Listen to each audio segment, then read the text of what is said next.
May this reading relax your mind and awaken your heart. Eager to leave Istanbul, we boarded a ferry to cross the Bosporus Strait. You can tell me if I can pronounce it better. From the crowded deck we watched, weary but relieved, as the sun rose in the hazy, overcast sky. Birds soared, and I bowed my head in gratitude. As the ferry sailed through the sea, I looked back at the grand city as it was slowly swallowed by the horizon. Last night, I thought our death seemed sealed, but we struggled and took an imaginable risk to escape. It was possible because we had hope. Hope in the divine can empower a human being to overcome unimaginable obstacles. In a terrible predicament, when our hearts embraced hope, we attracted a power beyond ourselves to guide us, purify us, and ultimately liberate us. My hands were still trembling and my adrenaline rushing, but in my heart I thanked that gang of murderers who had served as instruments to teach me an essential lesson and prepare me for the pilgrimage ahead. Nothing about our hostile reception in Istanbul could have prepared us for the cordiality of the people we met as we traveled east across Turkey. Some invited us into their homes and shops to eat with them. Their meals were simple, usually traditional flatbread and tea, but we were touched by their hospitality and always satisfied. I was also fascinated by the exotic designs of the many mosques we passed, and whenever possible, spent time visiting these beautiful houses of God. Our methods of travel reflected our lack of finances. Either we hitchhiked or caught rides, jammed in with the local people, their gear and their livestock on jalopy buses or on the backs of trucks. We traveled across the arid, windswept highlands of central Turkey, stopping briefly in Ankara, where cattle grazed on the bare and spacious hills. After a couple weeks on the road, we reached the more rugged and mountainous terrain of the eastern highlands, where the nights grew colder. We had traveled about 800 miles beyond Istanbul when calamity struck again. I was afflicted with severe dysentery. Travel was no longer possible, so we stopped in the town of Erzurum. You can tell me if I can pronounce that better too, and inquired of the local people for the cheapest possible place to stay. They led us to a tea stall on the outskirts of town and gave us a room on the third floor of the time-beaten edifice. My burning concern was the toilet room. To reach it, I had to climb down a steep staircase of about 30 stone steps. In a hallway to the left of the stairway was a hole in the floor. That was the toilet. Human waste was left to pile up in the hole until it was shoveled out, which, from what I could tell, was infrequently. A partition of rotted wooden planks provided privacy. The stench made me dizzy. The air so thick I felt as if I were drowning.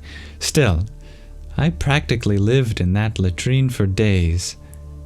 After finishing my business and hauling my body to the top of the stone steps, I would be forced down again to evacuate. Intense nausea, vomiting, and constant loose movements ravaged my body. My friends, meanwhile, patiently waiting for my recovery, would go out each day to explore the town. One day, alone in the room, I was surprised to see a strange man enter and begin to rummage through Jeff's backpack. Discovering his Swiss Army knife, he plucked it out and announced to no one in particular, 1 lira. Then he plunked down a lira on the table and hurried away with his new possession. But the knife is worth much more than that, I thought. Despite my precarious condition, I felt it my duty to defend my friend, so I struggled up from my sickbed and chased the man down. I returned his 1 lira and politely insisted he give back the knife, which he reluctantly did. "Please come back later and discuss with Jeff," I said, wobbling on my legs. He said nothing and left. What kind of way of stealing is that? Break in somewhere and take something but leave money for it. Imagine coming home and your TV is gone, but they've left you $200. Not 5 minutes later, a mob rushed up the steps. Dehydrated, feverish, and barely able to sit up, I was in no shape for a confrontation. They barged in through the door. Leading the mob was the intruder who had just moments before stolen the knife. He pointed his finger at me, shouting, "Pakistani, Pakistani, he is Pakistani." The mob was outraged. They circled my bed, brandishing clubs and daggers. In a rage they shouted, "You Pakistani, you die! You Pakistani, you die!" I was alone and bewildered. What else could I do but pray to God? Hastily, I seized my U.S. passport and held it up for them to see. "Look, I'm American." An elderly leader of the mob stepped forward. He took my passport and examined it like a self-proclaimed immigration agent, then looked up and spoke quietly. "So, you are not Pakistani?" "No." "You are American?" "Yes," I replied. He smiled and reached down toward the bed to shake my hand. "Very good, we like Americans. You give Turkey weapons." Everyone offered respect and left. Before I could recover, I heard the mob racing up the stairs once again. I prayed for shelter. Again the mob burst into my room, more than a dozen of them, and surrounded my bed.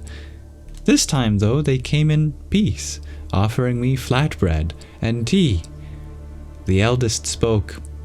"You American, this is very good. We sorry, now you eat."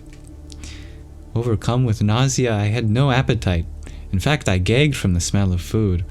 I knew that eating that bread and tea would force me into the horrible latrine for the rest of the day and night. But what could I do? To refuse their gifts would be an insult.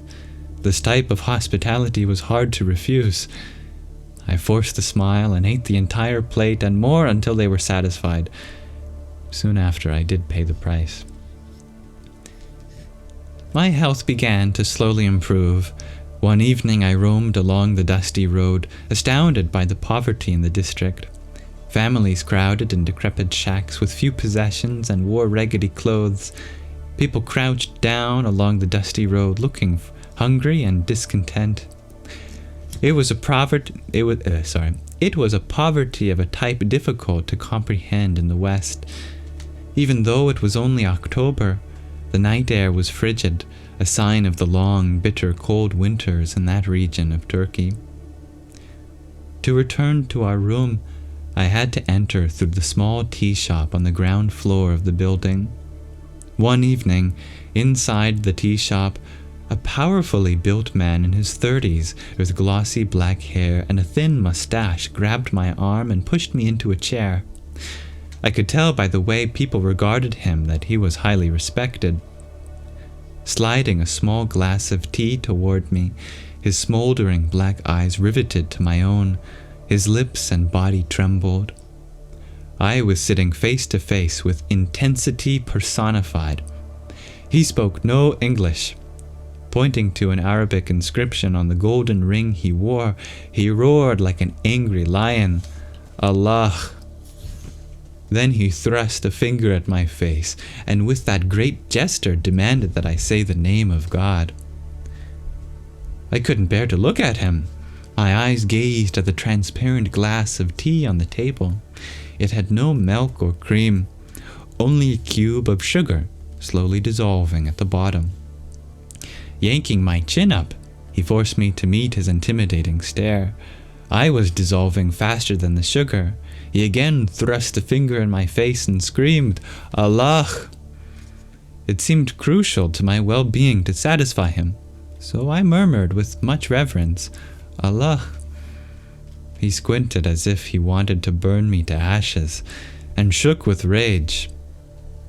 When he could contain it no longer, he smashed his fist on the table. No! Allah!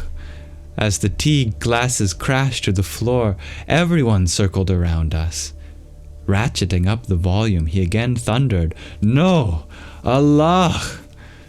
Again he thrust his finger into my face. Much louder this time I cried out, Allah! But it was not loud enough. By now his rage was white hot. I was petrified. He again smashed his fist into the table, and for the fourth time roared at the top of his lungs, No! Allah!